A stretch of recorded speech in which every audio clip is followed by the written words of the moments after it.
అనంతపురం జిల్లాలో మాజీ ఎమ్మెల్యే జేసీ ప్రభాకర్ రెడ్డి సమావేశం నిర్వహించి సంచలన వ్యాఖ్యలు చేశారు. రోడ్డు ప్రమాదంపై జేసీ స్పందించారు. రోడ్డు ప్రమాదంలో మృతి చెందిన వారి కుటుంబాలను పరామర్శించారని, 3-వీలర్ ఆటోలన్నింటినీ బ్యాన్ చేయాలని ఆయన డిమాండ్ చేశారు. మృతుల కుటుంబాలకు ఎక్స్గ్రేషియాతో పాటు పర్మనెంట్ ఉద్యోగాలు కల్పించాలని ఆయన ప్రభుత్వాన్ని డిమాండ్ చేశారు.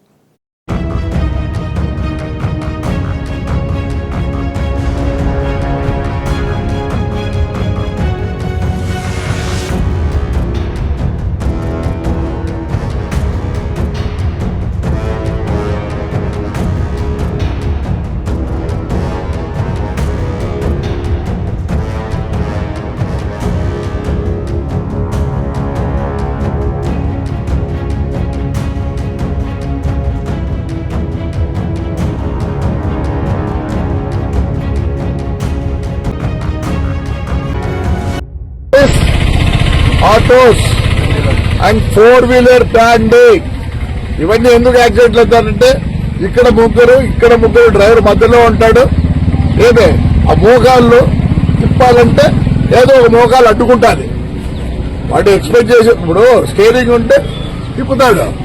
ఇక్కడ ఏమైతుంది, పక్కన మోకాళ్ళు అడ్డుకొని అది తిరగదు. ఇట్లా అన్నప్పుడు సడన్ గా మోకాళ్ళు కొన్ని యాక్సిడెంట్లు అయితే 3-వీలర్ ని బ్యాన్ చేయండి.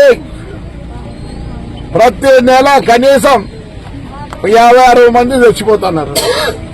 ఇంకోటి నేను చెప్పేది, వాళ్ళ 5 లక్షలతో పెద్ద షాకారులు గారు ఖచ్చితంగా వాళ్ళ పిల్లలకు ఉద్యోగాలు ఇవ్వాల్సిందే. అవి కూడా పర్మనెంట్ ఉద్యోగాలు చేయాల్సిందే. లేకపోతే మీరు అష్యూరెన్స్ ఇవ్వకపోతే మొత్తం ఈ ఊరు జరమంతా కలెక్టర్ ముందర ఉంటుంది. ఇప్పుడు ఎవరు వస్తున్నారు, మినిస్టర్ గారు వస్తున్నారు, కలెక్టర్ గారు వస్తున్నారు. దయచేసి మీ 5 లక్షలు ఏమి చేయదు వాళ్ళకి, వాళ్ళ పిల్లలు ఖచ్చితంగా